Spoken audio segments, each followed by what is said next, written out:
అందరికీ నమస్కారం. గతంలో మనం ఎన్నో టాపిక్స్ డిస్కషన్ చేశాం. ఇవాళ మనము ఈ కరోనా వైరస్ గురించి ఏదో ఇబ్బంది పడుతున్నాము, దాని గురించి మనం ఖచ్చితంగా డిస్కస్ చేయాల్సింది. కొన్ని ఇష్యూస్ మీకు స్టార్టింగ్ మనకు ఏ విధంగా మనకు ప్రాబ్లమ్స్ జరుగుతున్నాయో, ఏ విధంగా మనం ప్రాబ్లమ్స్కి బయటకు వచ్చామో మనం ఆల్రెడీ డిస్కస్ చేసి ఉన్నాము. మీకు సింపుల్గా చెప్పాలంటే ఇవాళ ఉన్న పరిస్థితులు మనం కరోనా గురించి చాలామంది డిస్కషన్ చేస్తున్నారు. కానీ ఈ కరోనా వైరస్ ఇంకో సైడ్ మనకు బిజినెస్ వైపున కానివ్వండి, మనకు వచ్చే లాసెస్ని మనం ఫ్యూచర్లో ఎలా మనం గెయిన్ చేసుకోవడానికి కొంచెం మాట్లాడడానికి నేను కొన్ని పాయింట్స్ కొంచెం హింట్స్ చెప్పదలుచుకున్నాను. చాలామంది కరోనా వైరస్ వచ్చిందని చెప్పి ఊళ్ళలోకి జరగడం జరిగింది. ఈ ఊళ్ళలోకి పోయిన కాకుండా రెండో రోజు కరోనా వచ్చిన తర్వాత మనం చూస్తుంటే టమాటా 20 రూపాయలు పోయిన వారం ఉండింది.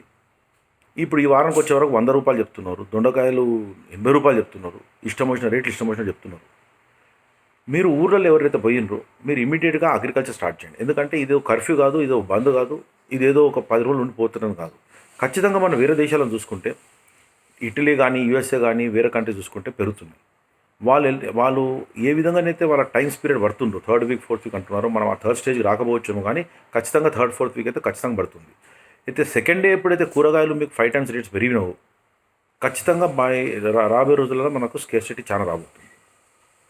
ఈ ఊర్లోకి ఎవరైతే మీరు వెళ్ళారో మీరు దయచేసి మీరు టీవీలో కూడా కూర్చొని టైంపాస్ చేసుకోకుండా, ఏదో ఫ్రెండ్స్ నెంబర్ కూర్చొని చాటింగ్ చేసుకోకుండా అగ్రికల్చర్ దిక్కు చేస్తే మీకు బ్రహ్మాండమైన అవకాశాలు ఉన్నాయి. మీకు ఒక చిన్న ఉదాహరణ చెప్తాను. ఇప్పుడు 2 లక్షలు పెట్టిన టమాటా ఇవాళ 10 లక్షలు అయింది. అంటే 20 రూపాయలు ఉన్న టమాటా ఎప్పుడైతే మీకు 100 రూపాయలు అయిందో, 2 లక్షలు పడితే మీకు 10 లక్షలు వచ్చింది. 2 కోట్లు పెడితే 10 కోట్లు వచ్చినాయి. అయితే చిన్న తీసుకుంటే అన్ని కూరగాయలకి అదే పరిస్థితి. మీరు ఇమీడియట్గా ఇది ఎసెన్షియల్ కామోడిటీస్ కింద గవర్నమెంట్ మీకు ఖచ్చితంగా సిటీలోకి రావడానికి పర్మిషన్ ఇస్తుంది. మీరు గ్రూప్లలో ఫామ్ అయ్యి మీ ఊర్లలో దగ్గర మీకున్న, ఫర్ ఎగ్జాంపుల్ ఇప్పుడు మేము ఎల్బీ నగర్లో ఉంటాం.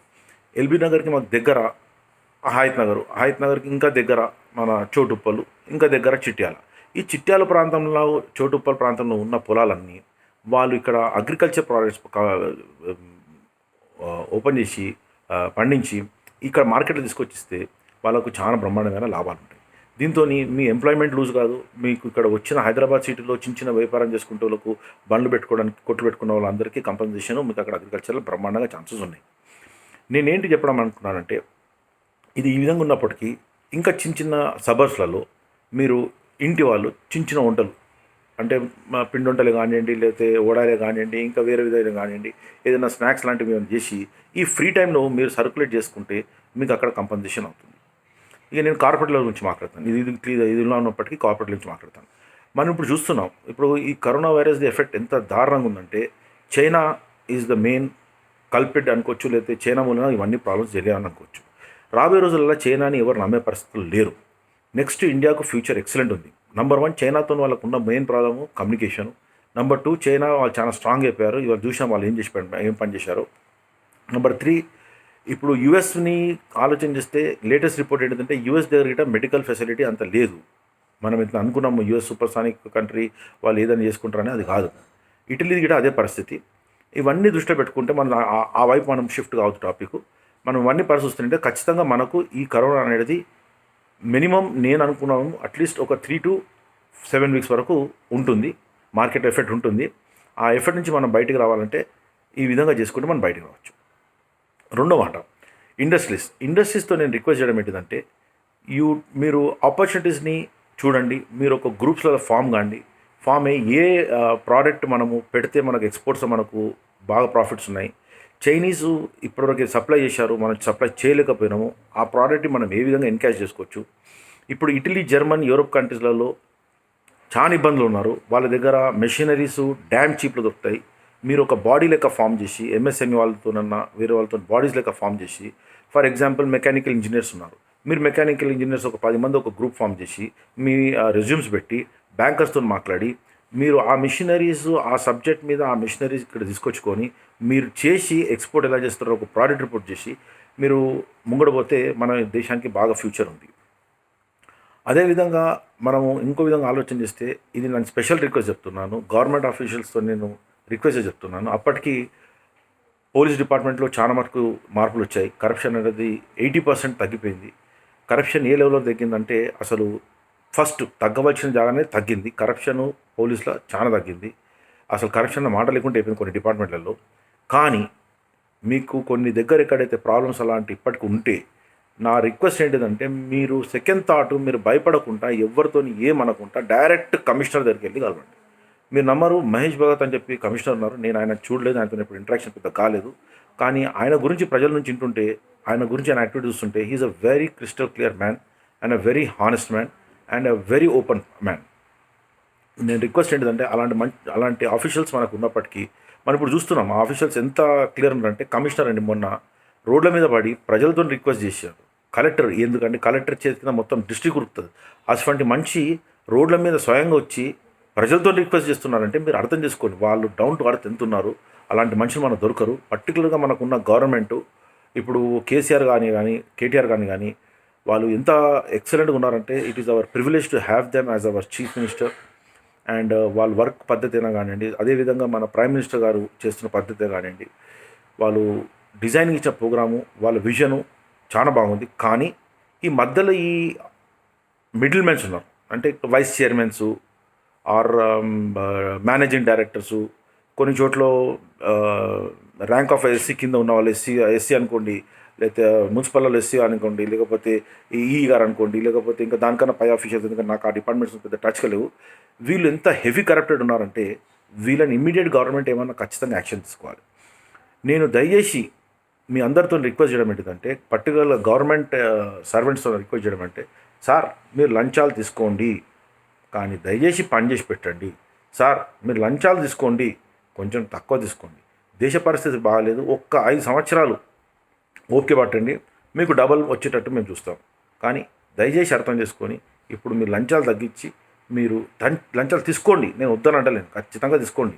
మీకు పిల్లలు ఉన్నారు, మీకు లైఫ్ అనేది తీసుకోండి. కానీ కొంచెం పని చేసి పెట్టండి, కొంచెం ఫాస్ట్గా చేయండి. మీకు ఒక చిన్న ఉదాహరణ ఇస్తాను. ఒక పెద్ద మనిషి ఒక డిపార్ట్మెంట్ నుంచి ఒక ఫైల్ మూవ్ చేశాడు. ఆయనకి ఇచ్చే లంచం ఇచ్చి పైన ఆఫీసర్లు తీసుకుపోయాడు. ఆ ఆఫీసర్ దగ్గర ఇంకో 2 నెలల టైం పట్టింది. మళ్ళీ ఫైల్ ఈ దగ్గరకు వచ్చే వరకు ఈయన ట్రాన్స్ఫర్ అయిపోయాడు. కొత్త ఆయన ఏమంటాడు, అయ్యా నువ్వు ఆయనకి ఇచ్చిందేమో ఇచ్చినావు, మళ్ళీ నాకు ఇవ్వాలంటాడు. ఎట్లెత్తుందని మీరే చెప్పండి. ఇది న్యాయమేనా? ఇది ధర్మమేనా? ఎక్కడికి వెళ్ళి ఇస్తాము? ఎంతవరకు అంటే ఇస్తాము? అది ఎక్కడికి వెళ్ళి ఇస్తాము? మళ్ళీ అదే రోడ్ కాంట్రాక్ట్లనో లేదా ఏదో బిల్డింగో ఏదో గద్దె దాంట్లో మళ్ళీ తడి కొట్టాలి, మళ్ళీ అలాగే పైసలు తీసుకొచ్చి కట్టాలి. ఇది దయచేసి ఆపి ఎక్స్పోర్ట్స్ దిక్కు మీరు బాగా ఆలోచన చేయండి. సిక్ ఇండస్ట్రీని డిక్లరేజ్ చేయాలి, ఆలోచన చేయండి. సబ్సిడీస్ దయచేసి తీసేయండి సబ్సిడీస్. ఎందుకంటే maximum of the industry entrepreneur ఒక ఇండస్ట్రీ పెడుతున్నారంటే వాళ్ళ ఆలోచన ఏముండాలంటే, ఈ ఇండస్ట్రీ ద్వారా నేను ఎంతమందికి ఎంప్లాయ్మెంట్ ఇస్తున్నాను, ఈ ఇండస్ట్రీ ద్వారా నా దేశానికి ఏం ఉపయోగపడుతుంది, ఇది ఇండస్ట్రీ ద్వారా మనం ఏ విధంగా ముంగడపోవచ్చు అని. కానీ ఇవాళ ఇండస్ట్రీ పెడుతున్నాడు, అది ఏం చూస్తున్నారంటే ఏ ఇండస్ట్రీలో మ్యాక్సిమం సబ్సిడీ ఉన్నది, నేను ఏ ఎస్సీ ఎస్టీని పట్టుకురావాలి అని బట్టి ఏ విధంగా తీసుకోవాలి. మీకు చిన్న ఉదాహరణ, ఒక హార్టికల్చర్ చెప్తాను. మా ఊర్లో ఒక రైతు ఉన్నాడు, ఆయన ఆయనకు ఒకటే ఎకరం ఉన్నది. నేను దూర పేరు చెప్పదలుచుకోలేదు. ఇంకో ఆయన ఉన్నాడు, ఆయన ఏం చేసిండు, ఆయన రియల్ ఎస్టేట్ బిజినెస్ చేస్తాడు. ఆయనకి ఎవరో హార్టికల్చర్ గురించి చెప్పిండంట. ఈ పెద్ద మంచి వచ్చిండు, ఈ లంబడాన్ని పట్టుకపోయిండు, ఈయన పేరు మీద అప్లికేషన్ ఇచ్చిండు. హార్టికల్చర్ ఎక్విప్మెంట్ సెకండ్ హ్యాండ్కి ఇలా బ్రోకర్ గారు అరేంజ్ చేసిండు, పెట్టిండు. అరే పెద్ద నేతరం అందరికీ ఎంప్లాయ్మెంట్ వస్తుంది, ఊర్లో ఏదో జరుగుతుంది అనుకున్నాము. వేసిండు, డేరాలు వేసిండు. అంటే అది టెంట్ వేర్ హౌస్ వేసిండు, వేర్ హౌస్ టైప్ ఇచ్చిండు. వచ్చిన ఫోటోలు దిగిండ్రు, విలేకరులు వచ్చిండ్రు, మన పార్టీకి టైం సర్పంచ్కి అందరూ వచ్చిన అన్నీ అయిపోయిన తెల్లారి టెంట్ ఎత్తేసి. ఎందుకు? దాంట్లో సబ్సిడీ నాకు 80% సబ్సిడీ ఉన్నది. ఎంత? 80%. లంబడా నాడిన, ఏం తాత ఏం సంగతి ఏం చేస్తుంటే, ఏమో బిడ్డ మా పెద్ద ఆశలు పెట్టిండు, ఏం చేస్తాం మేము 10 లక్షలు ఇస్తా అన్నాడు, నేను ఎవరు చెప్పలేదు, ఇప్పుడు 5 లక్షలు ఇచ్చి ఇంకా 5 లక్షలు ఇస్తాడు అని చెప్పి పంచాయతీ పెట్టిండు పెద్ద మనిషి. ఇది పరిస్థితి. నేనేమంటానంటే ఈ ఇష్యూలల్లో డిపార్ట్మెంట్ వాళ్ళు కరెక్ట్గా ఎగ్జామిన్ చేసి ఎవరు దానికి ఎలిజిబుల్ ఉన్నారు. ఒక రైతులు ఇమ్మెటీరియల్ వాళ్ళ కాస్ట్ అండ్ కమ్యూనిటీ, ఒక రైతులు గ్రూపు, ఒక 4 గ్రూపులు యూత్, ఆ రైతులను తీసుకొని మీరు ఇలాంటి వేర్ హౌసెస్ అయినా కానీ, ఇలాంటి సబ్సిడీస్ అయినా కానీ, ఇలాంటిది ఏమైనా యాక్టివిటీస్ చేస్తే దేశానికైనా కానీ ప్రజలకైనా కానీ అందరికీ మేలు చేసినట్టు అవుతుంది. ఒక ఇండస్ట్రీ పెడుతున్నారంటే మీరు ఫస్ట్ చేయాల్సింది ఏంటంటే ఎంతమందికి ఎంప్లాయ్మెంట్ ఇస్తున్నారు. That is the first and the foremost thing what should happen in this country at the moment. The youth needs employment and they should be engaged in such a work where they are put to be busy to exploit the skills. ఈ విధంగా చేస్తే మనం ఖచ్చితంగా మనం చైనాని overtake చేసి number 1 country in the world అవుతాం. ఇవాళ మనం చూసుకున్నాము, US has lost the battle in medical field. They do not have proper equipments. Europe has lost their field. They are unable to control it. But India is not so. People are still disciplined. People can do many things. నా request ఏంటిదంటే వాళ్ళు చేసిన తప్పులకు మనము దాన్ని చూసుకుంటూ దాన్ని మనం ఏ విధంగా కరెక్ట్ చేసుకుంటే మనకు ఫ్యూచర్లో అవకాశాలు చాలా ఉన్నాయి. నెక్స్ట్ ఈ మాటకు వచ్చినప్పటికీ నేను ఇంకో విషయాలు చెప్పదలుచుకున్నాను. ఇవాళ ఇంట్లోకి వెళ్ళి దయచేసి బయటికి వెళ్ళొద్దు. ఎందుకంటే ఈ 2-3 నెలల్లో మీరు మీ ఫ్యామిలీస్ మీ కుటుంబాలు మంచిగా సేఫ్ ఉంటే ఫ్యూచర్లో మనము ఎన్నో కోట్లు సంపాదించుకోవచ్చు. నేనైతే ఇప్పుడైతే చెప్పిన స్కీమ్స్ ఉన్నావో నేను ఎన్నో డిపార్ట్మెంట్స్ నుంచి ఇంటరాక్షన్ అవుతాను. నా ప్రొఫెషనల్ లైఫ్లో ప్రకారంగా నేను ఎన్నో డిపార్ట్మెంట్స్ ఇంటరాక్షన్ అవుతాను. మీకు ఒక్క మాట చెప్పదలుచుకున్నాను. హయ్యర్ ఆఫీషియల్ ఎవరైతే rank of director, chairman, vice chairman వాళ్ళు చాలా బాగున్నారు, వాళ్ళు ఎక్సలెంట్ ఉన్నారు. కానీ వాళ్ళ కింద ఉన్న జూనియర్ ఆఫీసర్స్, సార్ గా పని ఎందుకు చేస్తావు సార్, కానీ మస్తు తిరుగుతాడు, నీకు ఎందుకు నువ్వు ఊరుకోరాదా, నేను ఇంటికి 5 లక్షలు తెప్పించిస్తాను నీకు, వీడు ఆయన పోయి 10 లక్షలు చెప్పాలి, వాడు అప్పో చేయాలి, ఎక్విప్మెంట్ ఫాల్ట్ తీసుకురావాలి, ఆడు 3rd క్లాస్ ఎక్విప్మెంట్ కొనుక్కరావాలి, ఆడికి ఇట్లీకి తీసుకొచ్చే బదులు ఇడికి అజ్మీర్కి తీసుకొచ్చుకుంటాడు, తీసుకొచ్చుకొని పెడతాడు, అది నడవ సావదు పాడు కాదు. వీళ్ళన్నీ ఈ పని చేస్తున్నారు. ఆ ఆఫీసర్ అనేది ఆన్ని బ్రెయిన్ని కరప్ట్ చేసేది ఈ మిడిల్ మ్యాన్. వీళ్ళని ఫస్ట్ ఫైర్ చేసేస్తే తక్కిందంతా కూల్గా పోతుంది. గవర్నమెంట్ ఏం చేయాలంటే ఈ కరప్టెడ్ ఆఫీసర్స్ ఎప్పుడు దొరుకుతారో వీళ్ళని అలా ప్రాపర్టీస్ నుంచి పడితే మొత్తం సీజ్ చేసేసి ఆయన రోడ్ మీద వదిలేస్తే ఇంకో కరప్టెడ్ ఆఫీసర్ ఆ పని చేయడం. మళ్ళీ నేను చెప్తున్నాను, మీరు కరప్షన్ తీసుకున్నా ప్రాబ్లం లేదు, కానీ పని చేసి పెట్టండి. పని చేయకుండా మీరు తింపి చెప్పులు రగడించిపోతట్టుంటే వేస్ట్. ఒక ఆయిల్ ఇండస్ట్రీ ఉందండి, ఆ ఆయిల్ ఇండస్ట్రీకి పొల్యూషన్ సర్టిఫికేట్ కావాలంట. ఆ పొల్యూషన్ సర్టిఫికేట్ ఆయిల్ ఇండస్ట్రీ పక్కకి ఇంకో ఇండస్ట్రీ ఉన్నది, వానికి పొల్యూషన్ సర్టిఫికేట్ ఉన్నది. మళ్ళీ వీనికి పొల్యూషన్ కావాలంటే ఇవ్వచ్చు కదా. వాడు 3 ఏళ్ళు అవుతుంది తిరుగుతున్నాడు, వాడిని వాళ్ళు 20 లక్షలు ఆడుతున్నాడు. ఇది న్యాయమేనా? It is very common sense. When the oil industry is existing very next to him and that has a pollution certificate, why cannot a pollution certificate be given to this person also? But the only thing is, వీరు లంచాలు చూసుకుంటున్నారు. But that 3 years of loan amount, the interest, వాడు ఈ 3 ఏళ్ళు అయితే సగం of the way తీసుకొచ్చి of పెట్టిండో ఆ ఇంట్రెస్ట్కి ఇవ్వని వాళ్ళ ఇండస్ట్రీ సేల్కి వచ్చేసింది, సీజ్ అవుతున్నది. ఈ విధంగా కాకుండా దయచేసి నా రిక్వెస్ట్ ఏంటిదంటే, దేశంలో ప్రతి ఒక్క పౌరుడు రైతు నుంచి పడితే కూలి వరకు, ఇండస్ట్రీ నుంచి పడితే క్యాపిటలిస్ట్ వరకు అందరము కష్టపడి 3 సంవత్సరాలు నడుములోంచి మనం కష్టపడితే ఈ దేశాన్ని మనము అమెరికా కన్నా మించిన దేశం చేయొచ్చు. ఇది నేను మీకు ఛాలెంజ్ చేసి చెప్తున్నాను. ఇవాళ మన ప్రాక్టికల్ ఎక్స్పీరియన్స్ చేశాము. ఏంటిదంటే అమెరికా ఇవాళ పరిస్థితిలో వాళ్ళ దగ్గర మెడికల్ ఎక్విప్మెంట్స్ లేవు, నమ్మలేని పరిస్థితి ఇది, కానీ వాస్తవం ఇది. అదేవిధంగా ఇటాలీలో వచ్చిన వాళ్ళని ఎగ్జామిన్ చేయని పరిస్థితి, ఇది వాస్తవం ఇది. అదే చైనాలో వాళ్ళు తీసుకొచ్చిన వైరస్కి వాళ్ళే మందు పెట్టినారు, ఇప్పుడు తగ్గుతుంది అక్కడ. ఆలోచించండి. సింగపూర్లో వచ్చిన వైరస్కి మొత్తాన్ని కంట్రోల్లో తీసుకొచ్చిండ్రు. ఏ విధంగా తీసుకొచ్చిండ్రు వాళ్ళ దగ్గర ఒక్క డెత్ కేసు లేదు. ఎందుకు లేదు? అది ఆలోచించాలి ప్రభుత్వం. దాన్ని బట్టి మనం పోవాలి. మనం అందరం దయచేసి పోలీసే కానీ ప్రభుత్వంనే కానీ మనకు ఎక్సలెంట్ మనకు ఆ గవర్నమెంట్ దొరికింది. ఇలాంటి గవర్నమెంట్ మనకు దొరకదో తెలియదు. వాళ్ళు ఏమున్నారు ఇంకా సీట్ పెట్టండి. వాళ్ళైతే ప్రజలు పనిచేస్తున్నారు. ఇవాళ ఇన్ఫ్రాస్ట్రక్చర్ని అద్భుతమైన ఇన్ఫ్రాస్ట్రక్చర్ చేశారు. పెన్షనరీ ట్యాక్సులు ఎంత పెంచినా బాధ లేదు, ఎందుకంటే కష్టపడతాం. మేము కష్టపడి కడతాం. మేము మా దేశానికి మా స్టేట్కి మేము కష్టపడతాం. ఒక్క పూట తిననా కానీ ట్యాక్సులు కడతాము, కష్టపడతాము, ఈ దేశాన్ని బాగుపడేస్తాం. మన అందరితో రిక్వెస్ట్ ఏంటిదంటే మనం కరెక్ట్గా ట్యాక్సులు కడదాము. మనము ట్యాక్స్ కట్టినందుకు మన హక్కులను అడుగుదాం, నిలదీసి అడుగుదాం హక్కులని. మన పని ఎందుకు చేయాలో అడుగుదాం. కానీ ఈ దేశాన్ని నడిపించేది మనము. కరప్షన్ అని చెప్పి మీరు ఇంట్లో కూర్చోడమో, పనులు కావని చెప్పి ఇంట్లో కూర్చోడమో, ఈ దేశం గింతే అని చెప్పి ఇంట్లో కూర్చోడమో తప్పు. మీరు మీ దాంట్లో చిన్న బాడీస్ ఫామ్ కానీ అసోసియేషన్స్ కానీ ఆ అసోసియేషన్స్ని మీరు మీడియా ద్వారా పబ్లిసిటీ తీసుకురండి. ఆఫీషియల్స్ని బట్టబగల బయట తీసుకురండి. డిపార్ట్మెంట్ని బట్టబగల బయట తీసుకురండి. కరప్టెడ్ కాంపిటీటర్స్ని బట్టబగల బయట తీసుకురండి. ఎవరైనా పక్కకున్న మారు ట్యాక్స్ కడతలేడు, వాడిని తీసుకొచ్చి పక్క పడేసింది. ఎవరైనా పక్కకున్న పాలిటీషియన్ వాడు ట్యాక్సే కొడుతున్నాడు, వాడిని తీసుకొచ్చి బయటపడేది. ఇమ్మెటీరియల్. మనం అసోసియేషన్ స్ట్రాంగ్ ఉండాలి. మనం ఏం చేస్తున్నాం అనేది మనం గట్టి తెలవాలి. తెలిస్తే మనకు ఎవరితో భయం అవసరం లేదు. నేను మరోసారి మీకు రిక్వెస్ట్ చేస్తున్నాను, దయచేసి మీరు ఇంట్లోకి వెళ్ళి బయటికి వెళ్ళకూడదు. And at the same time ఎవరైతే ఆల్రెడీ ఊర్లలోకి వెళ్ళారో మీరు అక్కడ రైతు అంటే అన్నదాత.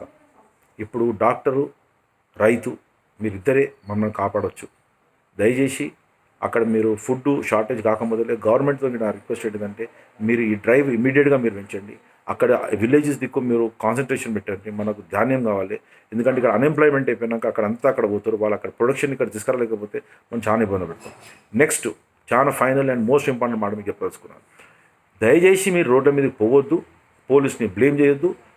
పోలీసు వాళ్ళు మిమ్మల్ని కొట్టేది వీడియో పోస్టింగ్ మరి చేయొద్దు. ఎందుకంటే వాళ్ళు మన మంచి కోసం కొడుతున్నారు. నేను లాస్ట్ వీడియోలో మీకు చెప్పాను, వాళ్ళు ఏం చేసి ఒక కలెక్టర్ పాపం ఆయన గోసగోస్తున్నది. నేను పర్టికులర్గా ఆ భాష నేను తెలంగాణ లాంగ్వేజ్లో చెప్పుకొచ్చాను ఏ విధంగా వాళ్ళు ఇబ్బంది పడుతున్నారని. నేను మళ్ళొకసారి హెచ్చరిస్తున్నాను, మీరందరూ ఎవరు వినకపోతే ఖచ్చితంగా గవర్నమెంటు మిలిటరీని తీసుకొస్తుంది. ఖచ్చితంగా గవర్నమెంటు మిలిటరీని తీసుకొస్తుంది. తీసుకొచ్చిన తర్వాత అప్పుడు మన చేతిలో ఏముండదు. ఆ పరిస్థితి రాకముందులే మీరు మీ ఇంట్లో కూర్చోవాలి. దయచేసి నేను చెప్పింది దీని గురించి ఆలోచించండి. మీ ఫ్రెండ్స్తో మాట్లాడండి. వాట్సాప్ కాల్స్ ఉన్నాయి, వాట్సాప్ మెసేజెస్ ఉన్నాయి. మీరు గ్రూపులు ఫామ్ కాండి. టీచర్స్ ఉన్నారు, ఒక 10 మంది టీచర్స్ కలిసి ఒక స్కూల్ స్టార్ట్ చేయండి. 10 మంది టీచర్స్ కలిసి స్కూల్ స్టార్ట్ చేయండి. ఆ 10 మంది టీచర్స్ వాళ్ళ ఎలిజిబిలిటీ ఉన్నారా లేరా అనేది దానికి ఒక బాడీ గవర్నమెంట్ ఫామ్ చేసి ఇమ్మీడియట్గా వాళ్ళకి లైసెన్స్ ఇవ్వాలి. వాళ్ళకి ఏం కావాలంటే వాళ్ళ లైసెన్స్ ఇవ్వాలి. అదేవిధంగా హోమ్లీ మేడ్ లేడీస్ ఉన్నారు, వాళ్ళ స్కిల్స్ ఉన్నాయి, ఓడాయిలు చేస్తారు, మురుకులు చేస్తారు, వాళ్ళకు కాటేజ్ ఇండస్ట్రీ ఇమీడియట్గా శాంక్షన్ చేయండి. This is the thing where you have to focus. వాడిని తీసుకపోయి ఎవరికి వాడు కల్తీ నూనెలలో వాడు ఓడాయిలు ఫుడ్ చేసేవాడికి తీసుకుపోయి లైసెన్స్ ఇచ్చి ఆ లైసెన్స్ పైసలు వసూలంతా వాడు ఆ కల్తీ నూనెలు తీసుకొచ్చి పెట్టి మా ప్రాణాలు తీయకండి. Please form our bodies. This is a very good opportunity. మీకు ఈ టైం మళ్ళీ దొరకదు. ఈ టైంలో మీరు అందరూ కలిసి ఒక నెట్వర్క్ చేయండి. ఆ నెట్వర్క్లో డిస్కస్ చేయండి ఏ విధంగా మనం ఈ నెట్వర్క్తో మనకు ప్రయోజనం అవుతుంది. ఇప్పుడు వండర్ఫుల్ టైం టు స్పెండ్. ఇప్పుడు నా లైఫ్లో ఎప్పుడు ఈ విధంగా మాట్లాడలేదు ఏ వీడియోలో గిట్ట, ఎక్సెప్ట్ ఆ సీటీ గురించి మళ్ళీ తెలంగాణ మూమెంట్ గురించి మాట్లాడాను. ఇప్పుడు మళ్ళీ ఒకసారి ఫ్రీ టైం దొరికింది అనుకో సరే మీ అందరితో షేర్ చేస్తానని. ఆఫ్కోర్స్ నేను అందరిలోకి రాను, మీ లైక్ వస్తే వీడియో మన అంటాను గిట, కానీ ఖచ్చితంగా ఒక మాట చెప్పదలుచుకున్నాను. నాతో నేనంత వరకు నేను ఈ నా మదర్ ల్యాండ్కి నేనంత వరకు I will do my best to help all the citizens and the humanity on this universe. Thank you. జై హింద్, జై తెలంగాణ, జై భారత్.